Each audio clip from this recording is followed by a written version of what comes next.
Welcome back, everyone. It's Jay. Today we are here with the incredibly talented actor Presley Alexander. How you doing? Good. How are you? I'm very well, thank you. So, you have just scored a role in The Accountant 2, which is incredibly impressive. I'm sure that's extremely exciting. But I do want to hold off on getting into that for just a second to talk first of Okay. all about where you've come from. In Yeah. the YouTube channel Act Out Games, that was where you started, right? Yes, it is. Yeah. Yeah, Really so weird you backstory. gained a lot of recognition for that channel because you spoke about a lot of topics from science to LGBTQ plus issues, mental health. How does it Mm. feel to have run that for so long and to have had such success with it? It's surreal. It's been 5 years now since I stopped doing videos every day, and it's wild how distanced I feel from it at this point. I posted a video every single day from age 7 to age 12. I didn't miss a day, so it trained a very strong work ethic in me, which was nice. Yeah, that's incredible. And my goal was just to be as authentic about my growing up as possible. I wanted to reach out to other people who were like me or parents who had kids like me and just give an example of, hey, like this is me. I'm doing fine. A lot of people, especially parents of kids with ADHD or autism, get really concerned about their kids. And so I wanted to set a positive example and be like, hey, I'm a normal kid. I'm perfectly capable of doing all of these other really interesting things. I just happen to also have ADHD and autism. And then when I came out, I shifted into posting a lot of LGBT content as well. My parents were super supportive of me, and I received a really good, frankly, heartbreaking response from people when I did that because my coming out video actually had my dad in it, where we talked about his reaction and all that kind of stuff. And I got a lot of comments from people who were like, oh, I really wish that I had that relationship with my parents and that I could come out.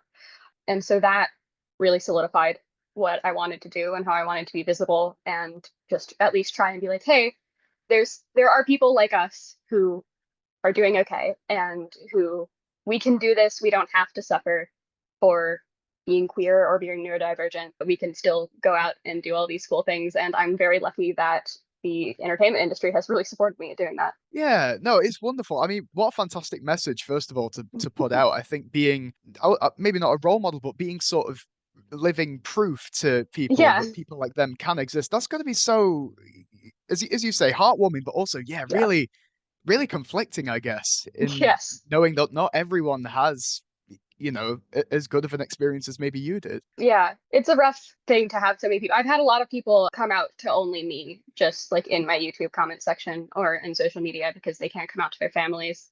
And those comments were always like, I'm so happy and grateful that I can be that for you and that you feel safe enough to come out. But also, I really hope that you have a life that supports you soon and that you can get into a better situation where you have more confidence and support in your identity. Yeah, no, absolutely. It's like it's all well and good you telling me this, but it's like Yeah, it's so exactly. so sad that it can't go any further. Yeah.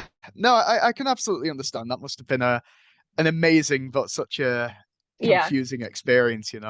But you've evidently done so well for yourself getting this role in The Accountant too.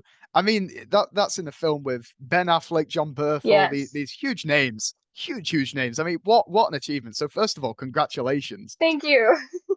Yeah. So do you feel like you were made for the role that you got? And are there many similarities between you and the character that you play? Yeah, honestly, I feel like the role was more made for me than I was made for the role because of how Gavin works. We were cast through like a diversity focused initiative. So the first audition tape that we actually sent in was just talking about our experiences as actors with autism and how we could relate to that kind of role. And that's what ended up getting me the part was me talking about my actual experiences with autism and being profoundly gifted and all of that kind of stuff, which was very harbor neuroscience. And so when I got on set, I had no idea what to expect. And then Gavin was like, all right, talk about yourself. Tell me about like they had this sort of skeleton of the harbor neuroscience that you see on screen. And they're like, all right, what are your interests? How would you decorate this? What kind of headphones would you use? What kind of keyboard? It was that deep where they were like, well, we know that autistic people often have noise sensitivity. So what kind of headphones do you normally use? A couple of the people in my scenes are in fact just wearing their normal noise canceling headphones that they use for day-to-day life. I said I really liked bugs because that's my special interest. And I came back the next day on set and my desk was just covered in plastic bugs that they had found for me. That's awesome. It was a really amazing experience, and it felt so great to be listened to. Gavin is such an intent director, and he really wants to get things right, and he really wants to represent things authentically. And so when we were going, we actually had both ourselves as the experts on autism because we have it, and then we had an expert on hacking and computer science who we could consult with on what we were doing on the computers and all of that kind of stuff. And I know that he also had a lot of consultants for the military stuff and for combat. And it really shows in the movie how committed he is to realism. No, I mean, on the topic of Gavin, actually, I was going to ask what the experience of working with him was like, but evidently amazing from what I'm hearing. Yes, he's so fun. I was like, it felt like I was just hanging out with one of my dad's friends. Like it was, he's just a really normal, calm, like he's a really nice person, and he was really interested in just like getting to know and hang out with us, which is really important to be able to have that sort of camaraderie with a director, especially for people like me. My autism comes with a really strong social anxiety because, I can't read social cues. So it's like, yeah, scary. But I had that relationship with him and I felt very comfortable around him, which was really nice. I remember the first time that we met when we were doing the first rehearsal, I took him aside and I was like, I have to ask. My favorite moment in the first accountant movie is when Ben Affleck is standing in front of that truck and he does that little like awkward wave. And I was like, was that improv? Because it was perfect. And he looked at me in silence for a couple seconds and went, who told you that? It's like that was a guess, but it's like my favorite. It's such a real thing, and it is what made me love the first movie so much because I could tell that that was probably improvised and that Ben was just like so authentically representing Christian and people like me. Because when I saw that and when my dad saw it when we were watching it together, we were like, yeah, that's exactly how it is. Like I've done that so many times. No, that's hilarious. Honestly, no, he's obviously an incredibly versatile actor, but yeah, to pull off such natural things, especially when they're Yes, yes. unscripted, it's so impressive, right?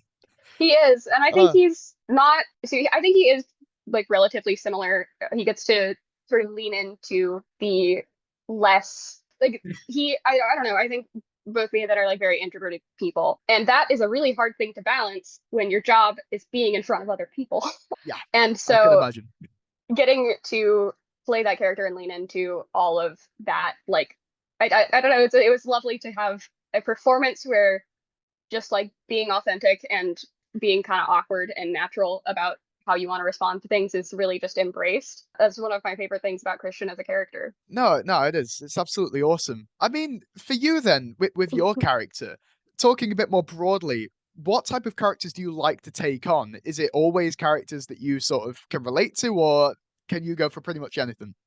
I would love to do whatever. I tend to get a lot of parts that are centered around my identity as either non-binary or a lesbian or autistic because those are really big diversity-oriented casting efforts right now, which I'm really appreciative of. But I also think there's a stage to diversity in media where you're casting queer actors without, like actively going out and looking for them. They just are talented actors and get to play a bunch of different parts. I have a horror movie coming up where I do not play myself. I play a feral little girl who lives in a hole. I'm very excited about it. I can't wait for that project. I am very good at being a creepy little kid because I have the face of a haunted Victorian child and I can stretch really weird. And so it's great. I love that. My goals going into the industry was to do a lot of sci-fi and horror because that's what I watched and that's what I've always been interested in. And so that obviously has a degree of separation from who I am as a person because those circumstances don't exist in real life. But yeah, I do really love playing characters like myself and getting to bring parts of myself to the characters that I play. But there's also a degree of like, I know so many things, and I would love to be able to bring those aspects of myself to characters as well. I'm getting a degree in medical forensic sciences. I would love to play a Very pathologist cool. or something like that. It'd be really cool. Yeah, no, that sounds awesome. To be honest, I'm just shocked that you said face of a Victorian child that's I do incredibly have a stretchy. Like, haunted Victorian child face. Don't I look like those little murdered British boys from the Tower of you know London? what? That's Like, me. honestly, it sounds awful. It sounds awful, and I don't want to say it. You are kind of on the nail with that, actually. Thank you. I appreciate it. No, it's okay. I'm a weird goth. I want to look like the murdered British boys. I can't believe you just said thank you to that. Like, well, I mean, okay, whatever you say, it's like I'm not going to disagree with you. I'm really not. But talking sort of a bit more widely regarding the TV and film industry, Yeah, what do you think is making it at the moment? Like, what do you think's doing well, but what do you also think could be improved about it? that's a deep question because there are a lot of things. Yeah, Okay, if we're getting like specific here, lesbian representation has been really good for the past like 6 months, like out of nowhere, because we had both Arcane and The Last of Us, which are some of the only yeah, shows that I recall watching where I'm like that they're acting like actual lesbians. They feel very realistic, and like I can tell that there were creatives involved who were actually lesbians and had those experiences. And then obviously with like the visibility of Chapel Roan being super unapologetically queer is fantastic. So like I'm glad that there's a like an actual uptick in lesbian representation created by lesbians and in like lesbian celebrities having more visibility. So that's awesome. I think that there's always progress. I think right now is especially a critical time for representing neurodevelopmental disabilities because those are things that are sort of being targeted by the world right now. And more visibility for autistic and ADHD actors is great, especially more visibility that tailors to people who might not know that they're autistic or might not know that they're ADHD because there are these stereotypes and it's very clear from how our government talks about it that a lot of people won't consider themselves autistic unless they have like very severe issues with dealing with like daily functions. But that's absolutely not true. We're just people whose brains work in a slightly different way. And it is a really important piece of self knowledge to have. It's absolutely changed my life knowing that I have autism and that there's a reason for these things and that I'm not just like kind of struggling and suffering and not understanding things for no reason. My brain just works differently. And so that was a really nice thing to know.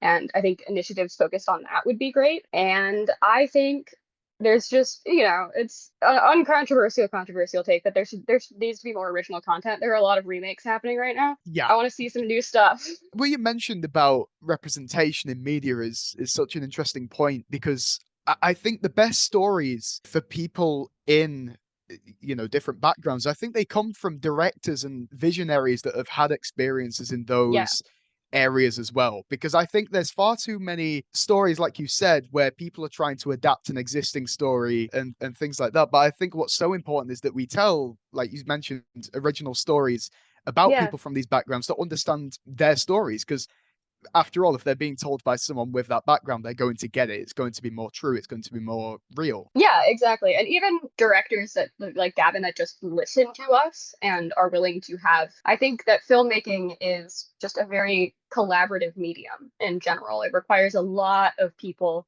working on different aspects of the story. And so directors like Gavin that really embrace that and that are like, all right, like we're collaborating. So let's find people that understand all of these little things and then when we have someone who understands autism perfectly and someone who understands computer science perfectly and someone who understands like military combat perfectly, all of those pieces fall together to make a movie that understands what it's doing and understands what it's representing.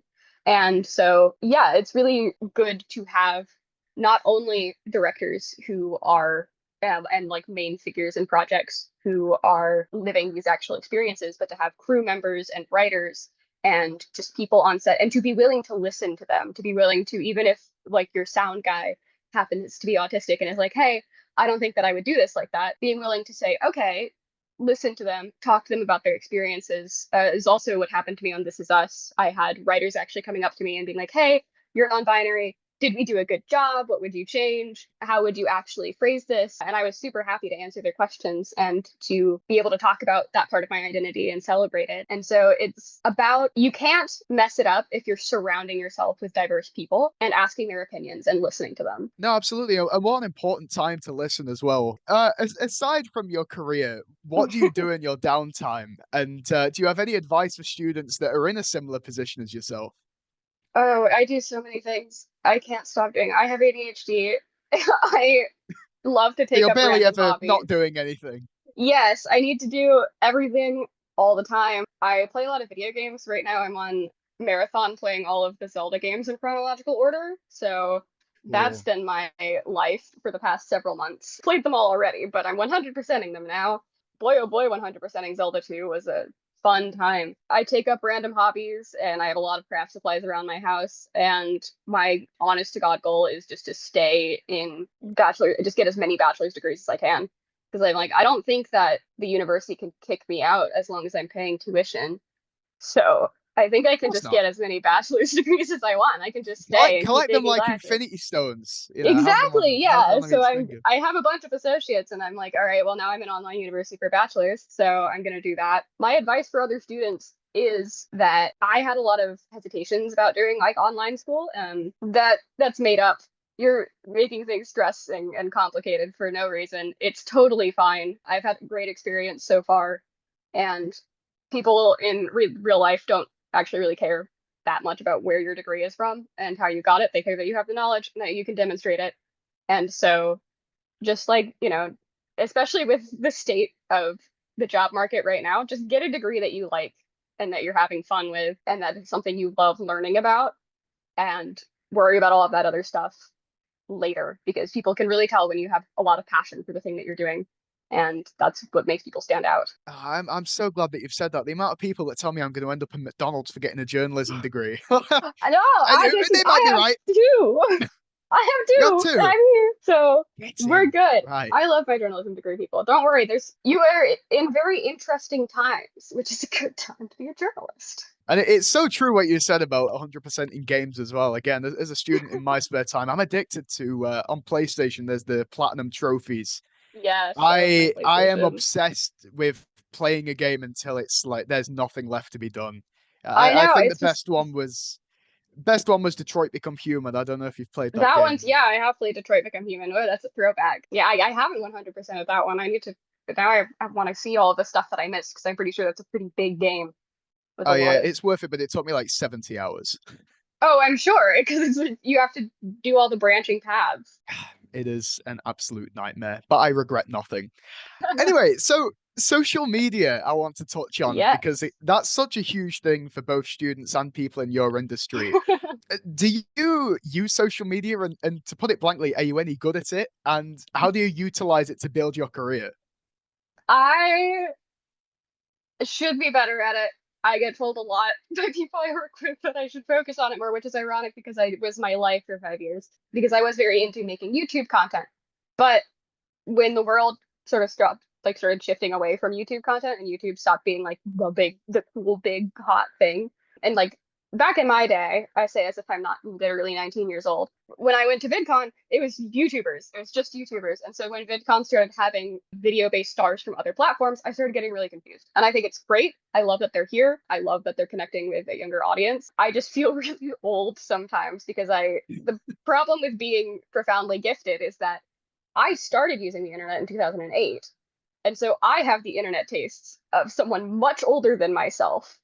I remember Yeah. when YouTube had a star rating system. That's where I'm from. Yes. Yeah. Like, I remember when we were watching Smosh parodies all day, and like that's what my brain is. I still watch Smosh like a lot.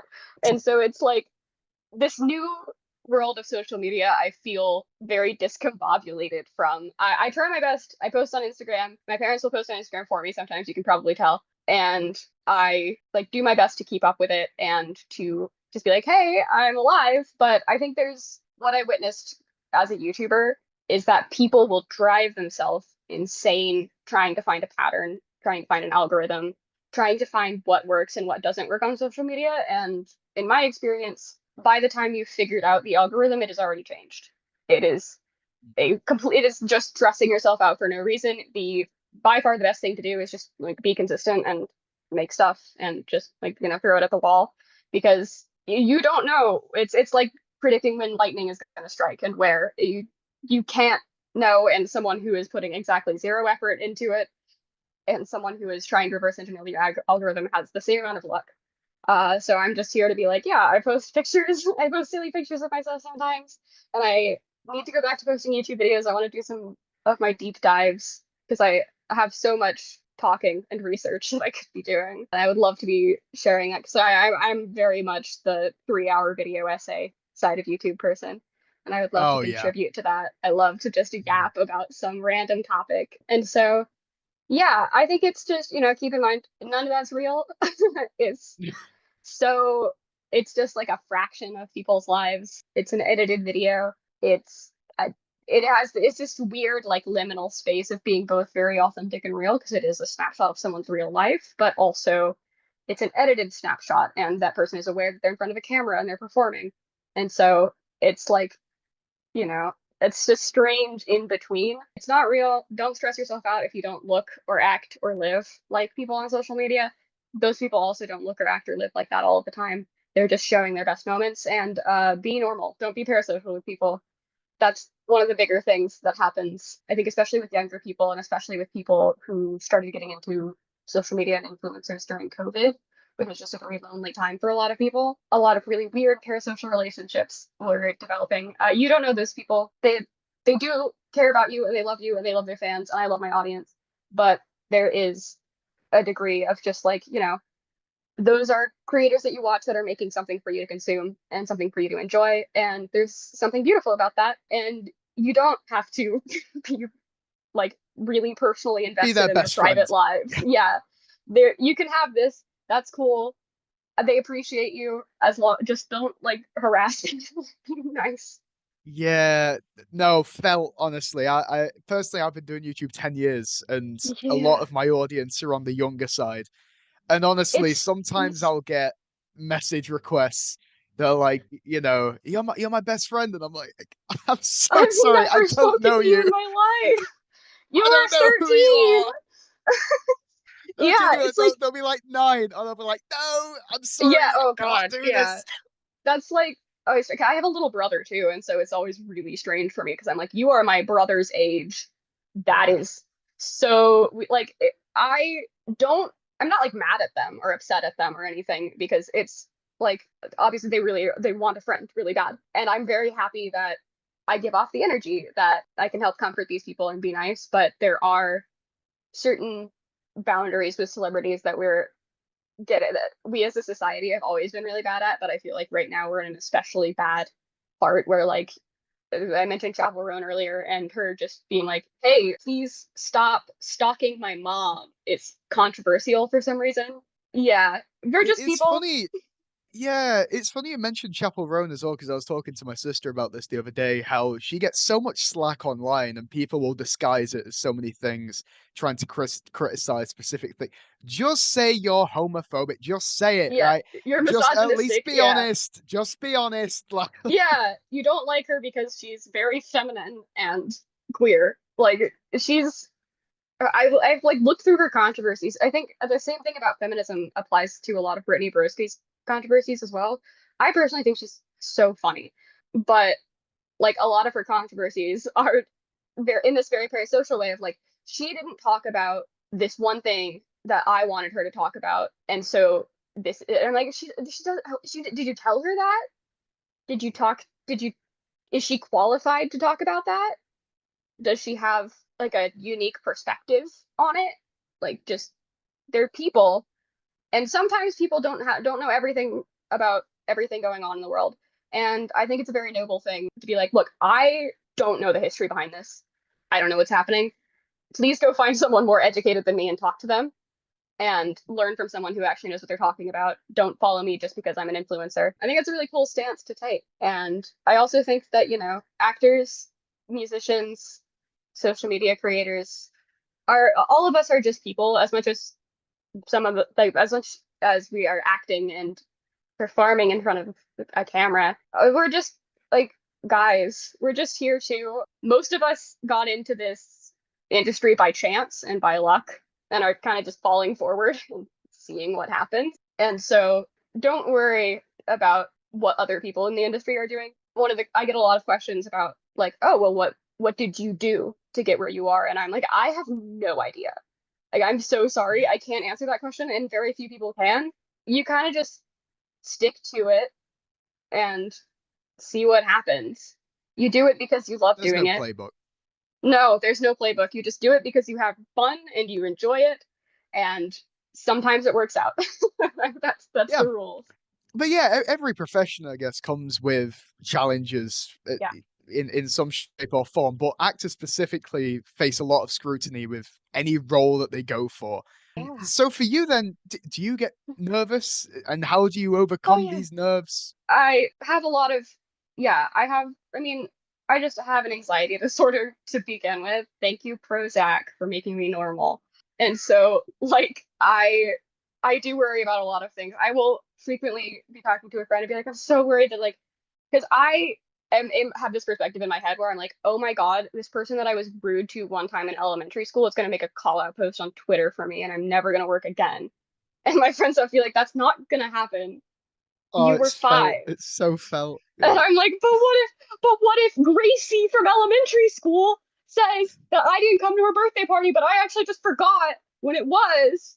It's like it's so stressful because sometimes you are subjected to that amount of scrutiny, which is why I've recently privated a lot of my old YouTube videos because I'm like, I don't want to go back and watch every single video that I said, but also I can't guarantee that every political opinion I had when I was 8 years old is accurate to how I feel now as an adult. And so I'm like, I don't really know, especially because a lot of what was really important to document and what I think I will probably unprivate these at some point when there's a little bit less rocky of a political climate, because it was important to me to show what like my perspective was like when I first heard about these issues and when I was like it was like, this white child's reaction to learning racism exists.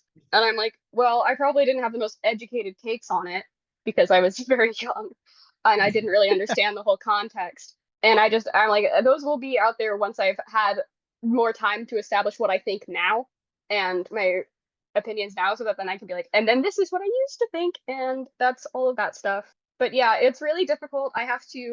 I keep a very tight knit group of friends. I'm very lucky that my friends I all met way before I was in the entertainment industry, and they frequently forget that I'm an actor. And then sometimes they'll be watching TV, and then my face will show up, and they'll be like, "Whoa, that's you!" And so I try to stick to. I really intentionally try to stick to a group of people who don't work in the industry at all because we in this industry, in any industry, but especially in this one, have a tendency to kind of create this like stress echo chamber talking about being an actor and being in the entertainment industry and all of these things and IMDb scores and and having actors who are only friends with actors can make themselves so stressed. And so it's really nice to go talk to like normal people who are like, I don't know what that is. I don't know what you're talking about. I don't even know what ecocast means. And it's like, yeah, that's good. I The need breath that of to be fresh air. sane and to be focused. But yeah, it's nice. The internet kind of gives you, and unfortunately, because the internet is what you're getting a lot of your responses from. So the internet gives you this very warped view where the loudest people are seem to be the majority, and they're usually not. The truth is, most people who are on social media aren't actually commenting. They're just like watching.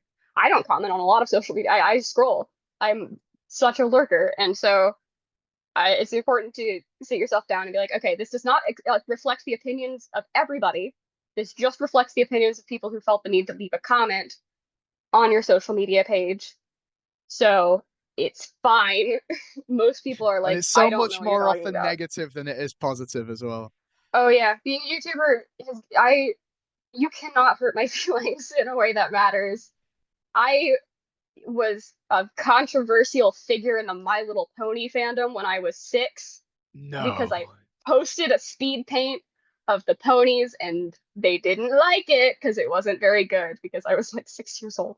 My MS Paint video got a lot of traction. I think it probably still is the most viewed video on my channel because people were like, That's awful. it That's was so really strange. horrible. They're like, you drew these human ponies bad.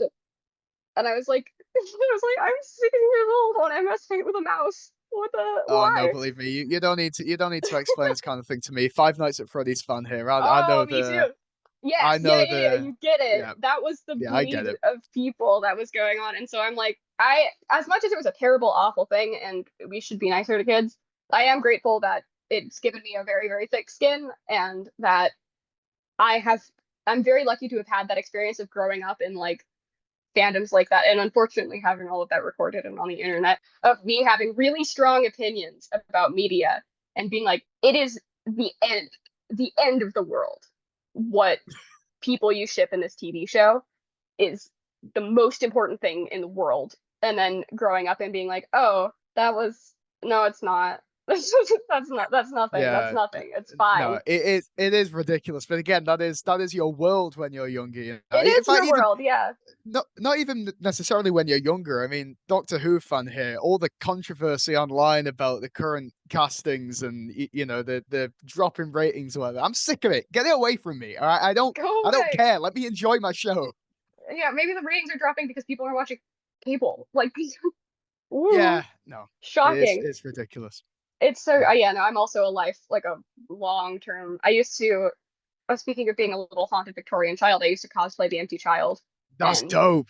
yeah, when I was like actually like a little kid, I would walk around and I would point at people in my like, and it's an act. I got an actual gas mask from World War II and shaded in the eyes so you couldn't see anything. And it was. I think it's why I love working in horror so much because I got to make grown people run away from me in conventions because it was just like I That's did not awesome. let up. I was committed. I was method with that. Just do a little head tilt. Uh, Perfect. That's incredibly cool. To be fair, though, honestly, it's evident that you've matured. I mean, let's be real. No one buys props and things from shows anymore. I mean, who does that? That's ridiculous. But anyway, moving swiftly on. What qualities do you admire in actors, and is there any that you particularly look up to compared to others? I love well, there's a handful of things. There's more like things I relate to and things that I really respect and feel seen by and things that I actually like admire and aspire to because obviously like I aspire to people who are very good with their public personas and are very well spoken and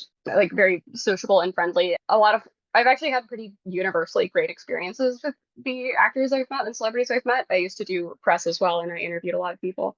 And my experience. I don't think I've ever really had a bad interview experience or had anyone who was rude to me. It was really formative to me to have all of these people. Like, oh, we're talking about Doctor Who. Amy Pond sat down with me when I was 7 years old to do an interview, and I got to interview her, and she treated me like I was an actual press person, and it was awesome. Oh, Yeah, I'm jealous. I used to do Oh, Comic-Con circuits. That was my jam. That's the secret. That was my secret was that people feel really bad saying no to a 7-year old. So I oh, learned that's to so just clever. ask. And then most people were like, yeah, I guess. And so then I ended up getting to be like I was an official press correspondent because the actors who famously wouldn't say yes to most press requests would say yes to the official press correspondent if they were a child and they felt bad saying no. And so I got to do a lot of stuff with that. And all of those people were really amazing and really sweet and really kind people. And I really admire just how many, like, it's crazy to me still the amount of actors and celebrities that were just willing to sit down and talk to some random kid who had some questions and were willing to give me the time of day just because I was like, obviously I wasn't a name. I was just some kid, but they were still willing to sit down with me and to respect me and to talk to me like an adult and like someone who actually had questions worth answering and worth giving their 30 minutes to.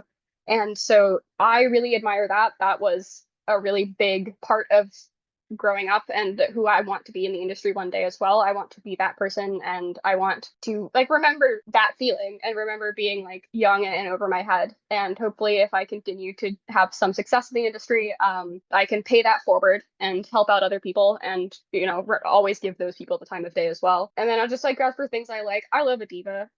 Controversial, sorry, but like A diva. I don't know. I'm just like I have a specific deep love for female celebrities who know what they want, know how they deserve to be treated, and are like, okay, this is I want this, I want this, I want this. This is what's going to happen. I just like that assertiveness is something that I do kind of admire as like as much as it can be rude and off-putting and especially it can be very criticized in the media. There's a difference between being rude and being assertive and Mhm. having boundaries and knowing what you want. And I really admire that because I want to remind myself that going forward, it is important to stay firm in my beliefs and my boundaries and be who I am and just, live my life and to be like, hey, I'm very lucky that I have autism for that reason specifically because I don't have the same, like, you shouldn't say that, Presley thing in my head. So I will just be like, Mhm. why are you doing that? That's mean. Yeah. That's weird. And that has not, it will annoy some people who you don't really want in your life anyways. So yeah. Exactly. And if they get mad about it, just proves to you you don't want them around anyway. It's like, no, Yeah. no, I completely get what you're talking about, especially given I'm like number one. get behind me Megan the Stallion with all the stuff going Yeah, on with she's her. not even mean. That's what is I- baffling to me. She's really sweet. She's a really nice person, famously. yeah, I know. That's what I mean. I will not take a single ounce of hate She's given lovely. toward that woman. Yeah, absolutely. So, what does the dream set or role look like to you? If you could pick something from the sky, what would you go for? If you could go for a character, maybe a place, go for it. Okay, I have my actual answer to this question, which is not at all helpful. But so I'll give a press answer first. I love working on horror and sci-fi. I would love to work on sci-fi horror specifically. I was raised on the X-Files. I was raised on the Alien movies. That genre. I don't even have to be a final girl. Just put me in one. I would love to be, especially like I love campy slashers. Anything in that world. Because I also have found in the industry, I love working with horror people. There's a certain Mm. genre of person that works on horror films and loves horror, and I get along really well with those people because that's who I am and that's who I was raised by.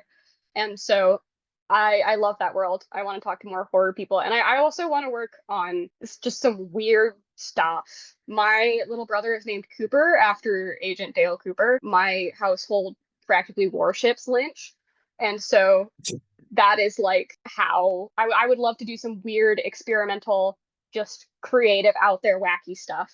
My actual answer to this question is my favorite television show of all time was called Dark Matter, and it aired on the Sci-Fi Channel. And it is so good. I love it to bits. I have interviewed some of the actors. I've talked to the creator.